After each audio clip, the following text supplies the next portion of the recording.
नमस्कार। बाखबर में आपका स्वागत है। मैं हूं राघवेंद्र सिंह। बाखबर में आज हम बात करने जा रहे हैं मध्य प्रदेश की राजधानी भोपाल के पास सीहोर जिले के बारे में। दरअसल ये इसलिए भी है क्योंकि सीहोर में पिछले कुछ दिनों से प्रदीप मिश्रा जी का एक कुबेरेश्वर धाम है, जहां आस्था का सैलाब इसलिए उमड़ता है क्योंकि वो मुफ्त में रुद्राक्ष बांटते हैं। और रुद्राक्ष का मतलब शंकर जी का आशीर्वाद, भगवान शिव का आशीर्वाद। हर कोई चाहता है कि उसकी ज़िंदगी की मुश्किलें कम हो जाएं और जो ख्वाहिशें हैं पूरी हो जाएं। तो आस्था तक तो मामला ठीक है, लेकिन ख्वाहिश आदमी की अनंत होती है। एक शेर भी है कि हजारों ख्वाहिश ऐसी कि हर ख्वाहिश पर दम निकले। तो ये आस्था का नहीं बल्कि ख्वाहिशों का सैलाब है, जिसमें आपको बता दें कि सीहोर में भगदड़ मची और एक महिला की मौत हो गई कुबेरेश्वर धाम में रुद्राक्ष लेने के चक्कर में। इसके साथ बागेश्वर धाम में भी एक महिला की मौत हुई है। तो ये जो आस्था के केंद्र हैं वो आखिर क्यों भगदड़ के केंद्र बन रहे हैं, क्यों भीड़ के केंद्र बन रहे हैं? क्या लोग वाकई बहुत परेशान हैं या लोगों की इच्छाएं इतनी बढ़ गई हैं कि वो अब दाल रोटी से उनका काम नहीं चल रहा है, उन्हें बहुत सी चीज़ें चाहिए और वो भी ऐसी जो उनकी काबिलियत से ज़्यादा हो? क्या इस वजह से आस्था के केंद्र पर भीड़ बढ़ रही है? आज हम इसी मुद्दे पर विस्तार से बात करेंगे, क्योंकि कई ऐसी कथाएं हैं, कई ऐसे केंद्र हैं, कई ऐसे आश्रम हैं जहां लोग बहुत बड़ी संख्या में जा रहे हैं और ये बहुत बड़ी संख्या कई बार प्रशासन के लिए मुश्किल का सबब बनती है। इसी मुद्दे पर चर्चा के लिए मौजूद है हमारे साथ वरिष्ठ पत्रकार रमेश शर्मा जी स्टूडियो में। स्काइप पर जुड़ेंगे हमारे साथ हमारे वरिष्ठ साथी पत्रकार सुरेश शर्मा जी, और सीहोर से जुड़ेंगे हमारे संवाददाता संजय त्यागी। संजय जी, मेरी आवाज़ सुन पा रहे हैं?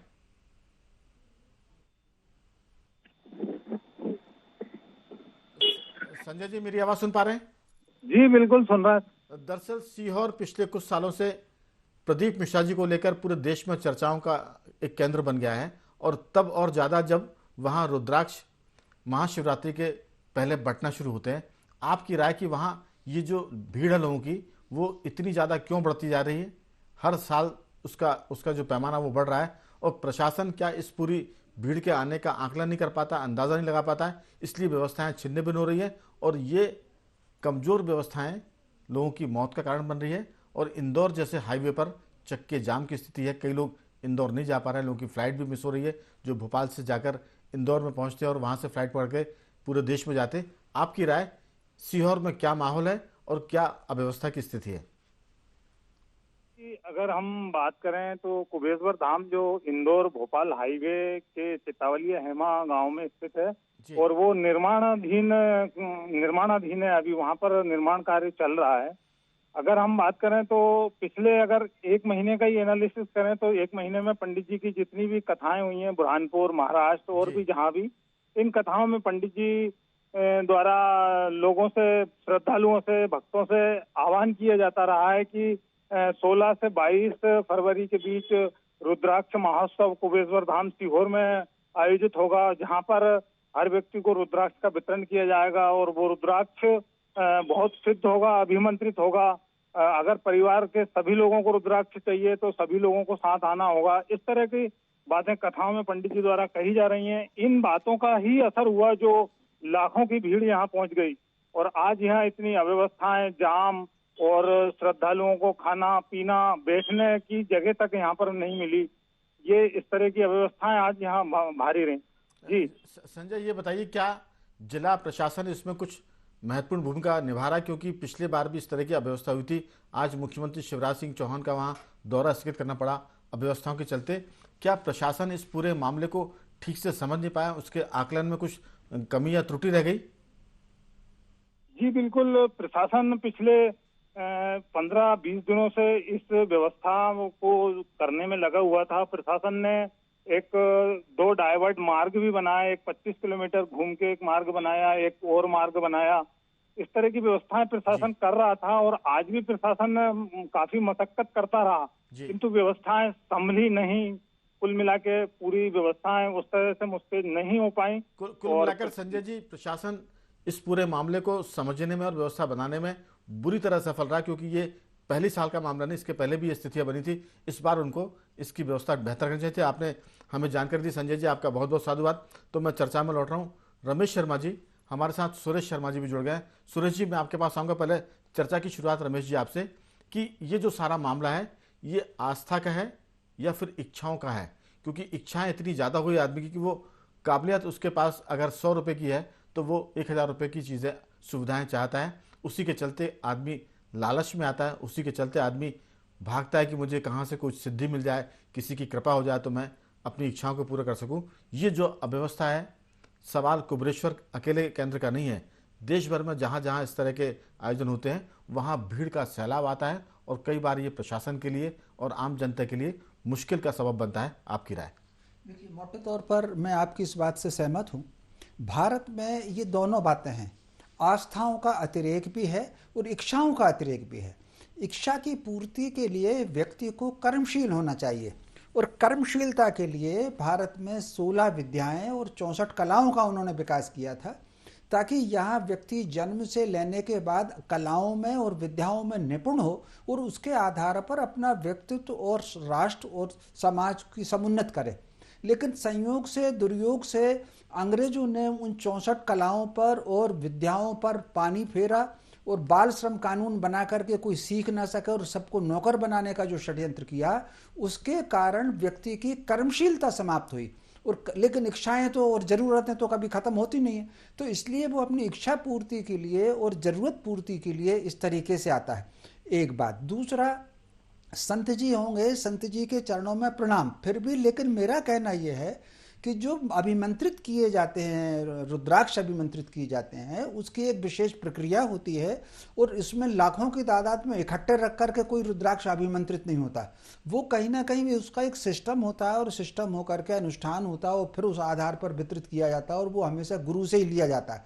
ये जो इस तरीके से भीड़ है, ये मैं समझता हूँ लोगों का जो भोलापन है और लोगों के भीतर जो आस्था है और इच्छाएं हैं, ये जो त्रिकोण है, उस त्रिकोण के कारण यह व्यवस्था आरंभ होती है। और फिर अगर किसी ने बुलाया भी था, मैं इसमें प्रशासन को उतना दोषी नहीं मानता। आमंत्रित कर्ताओं को मेरी दृष्टि में इतनी सावधानी बरतना थी, उनको अपने इतने वॉलंटियर बनाना था और अगर आए हैं तो उनके भोजन वगैरह का। हम लोग गुरु स्थान में भी अगर जाते हैं गुरु पूर्णिमा के दिन, तो कितनी क्यों ना भीड़ हो जाए, आश्रम की ओर से सारे के सारे शिष्यों के लिए ठहरने की व्यवस्था, भोजन की व्यवस्था वो आश्रम करता है। अगर आपने इतने लोगों को बुला लिया है तो कहीं ना कहीं ये गुरु स्थान पर उनको खुद को इस बात की करना थी। प्रशासन को मैं उतना दोषी नहीं मानता, लेकिन अब फिर भी ये जो चल रहा है, मैं समझता हूँ लोगों को खुद चैतन्य आना चाहिए।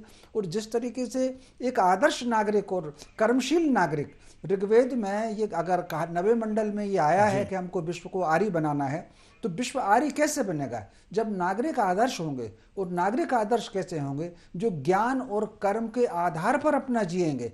उनकी विशेषताएं सत्य, अहिंसा, क्षमा, परोपकार तो बात की बात है, लेकिन पहला जो बात कही गई है ज्ञान और कर्म, तो आपको सबसे पहले तो ये पता होना चाहिए, ये ज्ञान होना चाहिए, हम जहाँ जा रहे हैं वहाँ पानी मिलेगा कि नहीं मिलेगा, भोजन मिलेगा कि नहीं मिलेगा, भगदड़ करने की ज़रूरत क्या है और जाने की ज़रूरत क्या है। तो आपको सबसे पहले तो खुद ही ये ज्ञान होना चाहिए और अपनी कर्मशीलता पर भरोसा होना चाहिए। रोग दूर करना और आजीविका कमाना, उसके अभाव में ये समस्याएं राघवेंद्र जी एकत्र होती हैं। बिल्कुल सुरेश जी, दरअसल हमने चर्चा की शुरुआत में कहा था कि ये आस्था तो है लेकिन इच्छाओं का सैलाब भी है, ये ख्वाहिशों का सैलाब। मैंने शुरुआत में कहा था कि हजारों ख्वाहिश ऐसी कि हर ख्वाहिश पे दम निकले, तो यहाँ जो ख्वाहिशें हैं उसकी पूरा करने के लिए भी दम निकल रहा है। एक महिला की मौत की खबर है, बागेश्वर धाम में भी एक परिक्रमा करते समय एक महिला की मौत हो गई, और इसके अलावा पचमढ़ी में भी इस तरह के आयोजन हो रहे हैं। सवाल है कि आयोजन तो हो सकते हैं, होने चाहिए, इसमें कोई दिक्कत नहीं है, लेकिन जो आस्थावान लोग वहाँ पहुँच रहे हैं वो जिस ढंग से बेतरतीब वहाँ अव्यवस्था का शिकार हो रहे हैं, खुद भी अव्यवस्था कई बार वो पैदा कर देते हैं। आपकी राय कि पहले तो एक ज़माने में लोग सिर्फ किसान एक फसल बोता था, उसी में उसका जीवन चल जाता था क्योंकि इच्छाएं कम थी। अब इच्छाएं बहुत ज़्यादा हो गई हैं, उसकी पूर्ति के लिए उनको सिद्ध रुद्राक्ष चाहिए, चाहे उसके लिए प्राण निकल जाए। उसकी पूर्ति के लिए उनको चाहे तो कश्मीर से कन्याकुमारी मारता कहीं भी उनको यात्रा करनी पड़े, लोग कर रहे हैं। तो ये जो सारा मामला है ख्वाहिशों का है, आस्था का कम है। आपकी राय? देखिए राघवेंद्र जी, ये इसमें कोई संदेह नहीं है कि ये आस्थाओं का विषय है और आस्थाओं के कारण ही लोगों का हुजूम जो है यहाँ उमड़ा हुआ है। लेकिन इसके साथ ये भी है कि जो नैसर्गिक जरूरतें हैं मनुष्य की, उसके बाद जो कृत्रिम आवश्यकताओं का निर्माण कर दिया गया है, जो जिसको बाजार कह सकते हैं, जिसको एडवर्टीजमेंट का तरीका कह सकते हैं, जिज्ञासाओं की बढ़ोतरी कह सकते हैं, इन सब ने एक ऐसी जो जागृत कर दी हैं भावनाएं या आवश्यकताएं, जिसके कारण आज जो है व्यक्ति इन आस्थाओं की ओर भाग रहा है। क्योंकि हमें सब मालूम है कि हमारा जो हिंदू समाज है वो वैज्ञानिक मान्यताओं के आधार पर रचा हुआ समाज है, और धर्म व्यवस्थाएं भी हमारी सारी वैज्ञानिक आधार पर हैं। लेकिन जब कोई ये कहे कि एक रुद्राक्ष को मैंने अभिमंत्रित कर दिया है और वो सारे पुण्य दे देगा, तो ये पाखंड हो जाता है। और इस प्रकार के पाखंड जो है वो हिंदू समाज को देर सवेर बदनाम करने की स्थिति में आ जाते हैं। प्रदीप मिश्रा जी एक अच्छे कथाकार हो सकते हैं, लेकिन वो केवल टोटके बताते हैं और टोटकों के प्रति आस्थाएं निर्मित होती हैं, इसमें कोई संदेह नहीं है। तत्काल कि भाई नजर लग गई तो मिर्ची की धोनी दे दो, या नमक और राई जो है मिला करके उसके ऊपर कर दो, और उसका असर भी होता है। मैं ये नहीं कहता हूं कि उसका असर नहीं होता, लेकिन टोटकों के आधार पर जिंदगी नहीं चला कर सकती हैं। जैसा भाई साहब ने कहा, कर्मशीलता चाहिए आपके अंदर। जब तक मेहनत करने की और मेहनत की पराकाष्ठा करने की क्षमता नहीं होगी, जब तक आपके जीवन में उजियारा नहीं आ सकता, आप उधार का लल्ला कितने दिन तक खिलाओगे? मुझे नहीं लगता कि इस तरह की बातों में देश की जनता को आना चाहिए। और ये दूसरा क्या है कि हमारे यहाँ त्योहारों पर, नवरात्रि में दुनिया भर के मेले लगते हैं पूरे हिंदुस्तान में। आप ये देखिए कि हमारे यहाँ महाकुंभ की व्यवस्था होती है, लेकिन पत्ता भी क्या खड़क जाए, ऐसी व्यवस्थाएं हमारे यहाँ लोग अनुशासन से स्वयं करते हैं। पर लेकिन जहां व्यापार और पाखंड प्रारंभ हो जाता है, वहां इस प्रकार की भीड़ होती है और उस भीड़ को नियंत्रित करना मुश्किल हो जाता है। मैं बिल्कुल उनके विरुद्ध नहीं हूं, ना मैं ऐसी मानसिकता रखता हूं कि हमारी जो मान्यताएं हैं, सांस्कृतिक मान्यताएं, उनके विरुद्ध जाकर के बोला जाए। लेकिन ये बिल्कुल फैक्ट है कि यदि आप इतने लोगों को बुला रहे हैं, यदि आप उनके मन में रुद्राक्ष का लालच पैदा कर रहे हैं, तो आप इतनी प्रकार की व्यवस्थाओं का इंतजाम भी आपको करना पड़ेगा। अब मैं आपको एक व्यक्तिगत बात बताता हूं। सुरेश जी, दरअसल ये पहली बार नहीं हुआ है, इसके पहले भी सीहोर में इस तरह की घटना हुई है। ना तो प्रशासन ने उससे कोई सबक लिया और ना प्रदीप मिश्रा जी ने कोई इससे सबक लिया। मैं सबक शब्द का इस्तेमाल कर रहा हूं क्योंकि प्रदीप मिश्रा जी को पता है कि वो प्रशासन क्या सबक लेगा? प्रशासन को सूचना दी जाती है कि हमारे इस आयोजन में अपेक्षित 1 लाख है, तो वो 1.5 लाख की व्यवस्था कर देगा। यदि वही 4 लाख आ जाएंगे तो क्या करोगे आप उसको? तो यहाँ जो व्यवस्था है वो बहुत ही छिन्न भिन्न टाइप की व्यवस्था है। पांडाल छोटे हैं, सोने बैठने की व्यवस्था नहीं है। अभी मैं अपने संवाददाता से बात कर रहा था तो उन्होंने मुझे कहा कि भाई साहब ये बात तो ठीक है कि लोगों के बैठने की व्यवस्था है, लेकिन जो है वो सुबेरे फ्रेश होने जाएंगे, नहाएंगे, इसकी व्यवस्था कहाँ से होगी? और यदि कोई व्यक्ति उठ के चला भी जाएगा तो उसका तो वो स्थान दूसरा आदमी ले लेगा, तो फिर उसको पीछे बैठना पड़ेगा। तो ये जो व्यवस्थाएं हैं, सुरेश जी, दरअसल मैं इस बात पर फोकस करना चाह रहा हूं कि पहले भी इस तरह की अव्यवस्था प्रदीप मिश्रा जी के कार्यक्रम में फैली थी। अगर उन्होंने कहा कि 1 लाख लोग आएंगे और 1.5 लाख आ गए, तो फिर प्रशासन को चाहिए कि वो प्रदीप मिश्रा जी से इस बात की तस्दीक कराए कि आपके यहाँ जितने लोग आ रहे हैं उनके आने की सूचना कितनों की है। आपने बुलाया अगर 1 लाख और 5 लाख आने वाले हैं, तो जैसे शादी ब्याह में होता है कि आप अगर आ रहे हैं तो हमें सूचना करें ताकि हम आपको ठहरने का और भोजन का इंतजाम करें। तो ये कोई मजाक नहीं है कि आप किसी को बुला रहे हैं, कोई महाराष्ट्र से आ रहा है, राजस्थान से आ रहा है, छत्तीसगढ़ से आ रहा है, देश भर से आपने लोगों को पीले चावल भेज दिए, वो आ रहे हैं और आपने व्यवस्था 1 लाख की और आगे 10 लाख। तो यहाँ कहीं ना कहीं प्रशासन को इस तरह के आयोजनकर्ता के ऊपर कार्रवाई करने की भी जरूरत है। मैं इसलिए कह रहा हूँ क्योंकि इस तरह के कार्यक्रम में अव्यवस्था, सुन लीजिए, इस तरह के कार्यक्रम में अव्यवस्था हर चीज की बदनामी करती है। ये सनातन धर्म को भी बदनाम करती है, प्रदीप मिश्रा की जो ख्याति है उसको भी कहीं ना कहीं वो दागदार बनाती है। तो इसमें प्रशासन को कठोर रुख अपनाने की जरूरत है ताकि अगले साल से ऐसी कोई दिक्कत ना आए। ये मेरा कहना था जी। नहीं, चुनावी वर्ष में सरकार तो कुछ कर ही नहीं सकती ना, और वो भी हिंदू धर्म का मामला है, और भाजपा जैसे तो क्या अपेक्षा करोगे कि आप वो ऐसा कुछ करेंगे? तो इसलिए ये तो बिल्कुल फैक्ट है कि कोई कुछ करने वाला नहीं है। पिछली बार ये मामला उठा था कि और प्रशासन ने ये जारी किया था कि साहब देखिए हमें तो ये चिट्ठी दी थी, इस चिट्ठी के आधार पर हमने व्यवस्था कर दी। नहीं, तो चलिए इससे खाली ये कहकर प्रशासन बरी नहीं हो सकता कि हमको चिट्ठी इतने की मिली थी, हमने व्यवस्था इतनी कर दी, क्योंकि फाइनली ये आएगा तो प्रशासन पर ही, सरकार पर ही आएगा। प्रदीप मिश्रा जी एक व्यक्ति हैं, एक कथावाचक हैं, एक संत हो सकते हैं, लेकिन अव्यवस्था में जो लोगों को तकलीफ हुई है, राघवन जी यहाँ अंतर है, यहाँ बिल्कुल विशुद्ध अंतर है। वो कथावाचक के रूप में नहीं है, वो लोगों को भ्रमित कर रहे हैं इस मुद्दे को लेकर के कि आप हमारा अभिमंत्रित रुद्राक्ष ले जाइए। भाई साहब ने बड़ा स्पष्ट किया, अभिमंत्रित करने का एक अपना तरीका होता है, और अभिमंत्रित करने के लिए एक एक रुद्राक्ष को अभिमंत्रित करना पड़ता है। ढेर को कर सकता है कोई अभिमंत्रित? क्या ये पाखंड बिल्कुल है? विशुद्ध रूप से पाखंड है। बिल्कुल। एक व्यक्ति के रूप मैं में, लौटता हूँ, एक व्यक्ति मैं के लौटता रूप हूँ आपके में वो पास, बहुत। मैं आता हूँ, लौटता हूँ शर्मा जी। दरअसल पिछले साल भी जब इस तरह की व्यवस्था हुई थी तब उन्होंने कहा था कि हम जो लोग यहाँ पर हैं या जो नहीं आ पाए हैं उनके घर रुद्राक्ष भेजेंगे।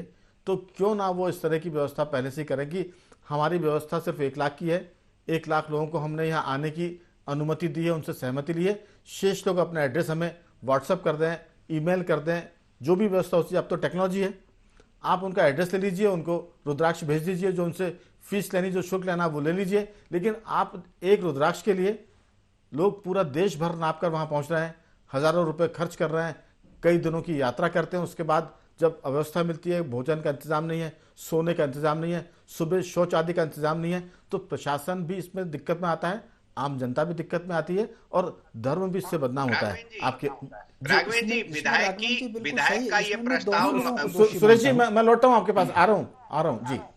इसमें राघवन जी मैं दोनों लोगों को दोषी मानता हूं। जी। एक तो आने वाले लोगों को भी। भाई एक व्यक्ति किसी गड्ढे में ठोकर खा करके गिरता है तो सारे लोग उस गड्ढे से सतर्क होते हैं। जी। पिछली बार में अव्यवस्था हुई थी, अव्यवस्था में लोग मरे थे और उसके बाद इतनी भीड़ क्यों चली आई? ये मेरी दृष्टि में ये अविवेक की पराकाष्ठा है। विवेक से उसमें काम लेना चाहिए। दूसरा, प्रदीप मिश्रा जी को, जैसा कि उन्होंने आपने भी कहा, पिछली बार कहा, अब उन्होंने कथाओं में लोगों को आमंत्रित किया। अगर एक तो मेरी दृष्टि में हो सकता है मेरा ज्ञान कम हो, लेकिन पूज्य गुरुदेव की कृपा से, अपने पूज्य गुरुदेव की कृपा से जितना मैं जानता हूं, अभिमंत्रित करने के लिए साधना लगती है और एक एक रुद्राक्ष उसमें अभिमंत्रित होता है। इतना आसान काम नहीं होता कि ढेर लाखों का ढेर लगा किया और एक मंत्र पढ़ लिया और सारे अभिमंत्रित हो गए। ऐसा नहीं है, उसमें शक्ति जागृत की जाती है। तो कुल मिलाकर के अगर आप में इतनी अतिरिक्त क्षमता है ही भगवान शिव की, तो आप लोगों को, जैसा आपने कहा, बाई पोस्ट भेज दीजिए।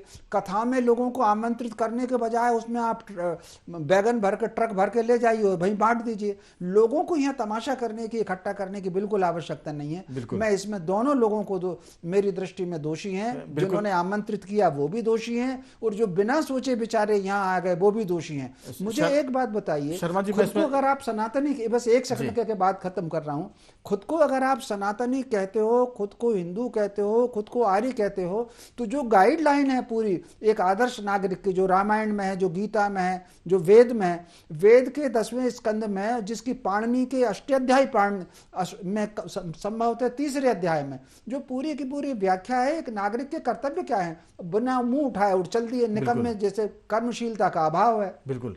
दरअसल शर्मा जी, भीड़ में तो बुद्धि नहीं होती है। ये भीड़ आई हुई है, लोभियों की भीड़ है, ये परेशान लोगों की भीड़ है, ये जरूरतमंदों की भीड़ है, ये उनकी भीड़ है जिनके पास इच्छाएं बहुत सारी है। हाँ। तो ये तो भीड़ में अकल नहीं होती। लेकिन जो प्रदीप मिश्रा जी है, जैसा उनके बारे में कहा कि वो हर जगह कथा करते हैं और लोगों को न्योता दे के आते हैं। जब आप न्योता दे के आ रहे हैं तो फिर उनके रहने का इंतजाम करिए। ये भी शिकायत मिली है कि उन्होंने जब कहा पिछले बार कि आप ऑनलाइन हमको जो भी है अपना ऑर्डर करिए, हम आपको भेजेंगे रुद्राक्ष, तो ये भी चीज़ जानकारी है कि उनको रुद्राक्ष नहीं मिला है, उनके घर रुद्राक्ष नहीं पहुंचे। इस तरह की गड़बड़ियां भी है। तो सवाल यही है सुरेश शर्मा जी कि इसमें आप केवल भीड़ को टारगेट करें अपन, या अकेले मिश्रा जी को करें या प्रशासन को? मेरा मानना यह कि इसमें मिश्रा जी और प्रशासन दोनों की भूमिका, क्योंकि भीड़ को तो हम बहुत ही मासूम मानते, क्योंकि भीड़ का तो लालच दिया, वो चले आए।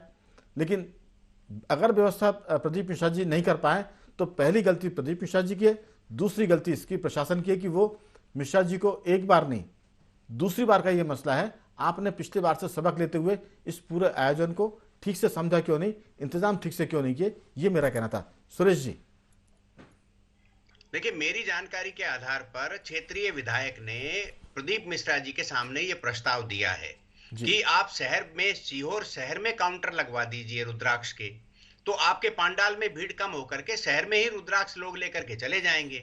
हम आग्रह करेंगे कि आप रुद्राक्ष लेके जाइए और वापस चले जाइए, क्योंकि व्यवस्था, इतना छोटा शहर है, इतने ज्यादा लोगों की व्यवस्था नहीं हो सकती। तो वहां उन्होंने कहा कि नहीं, ऐसा संभव नहीं है। क्यों संभव नहीं है? क्योंकि वहां 25 पेटियां दान पेटी रखी हुई हैं उसके अंदर पूरे। अब लोग दान पेटी शहर में रख तो सकते नहीं है। तो ये कहीं न कहीं जहां व्यवसाय में आकर के जुड़ जाता है। मैं कहता हूं उनका भाव बहुत अच्छा होगा, वो हिंदू धर्म का प्रचार करना चाहते हैं, ये बहुत बढ़िया भाव होगा। हम भी उनकी आलोचना नहीं करना चाहते, हम भी उनका सम्मान करते हैं, बहुत श्रद्धेय हैं, ये सब अपनी जगह है।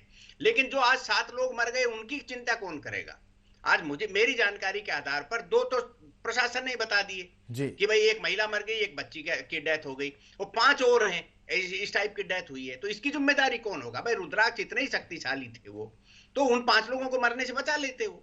तो ये मुझे लगता है लाखों रुद्राक्ष रखे हैं, वो 5 लोगों की मौत हो जाए तो फिर वो रुद्राक्ष बाद में क्या काम आने वाला है? तो मुझे नहीं लगता कि इस तरह की जो ये पाखंड है, मैं बार बार इस शब्द का इस्तेमाल कर रहा हूँ, सुरेश यही जी, हिंदू धर्म को दरअसल जाकर के तकलीफ पैदा आपने करता है। पिछली बातचीत में कहा कि चुनावी साल है, इसकी सरकार कार्रवाई नहीं करेगी, लेकिन सरकार कार्रवाई करे ना करे, ये आयोजन तो उनका पहले से तय होता है।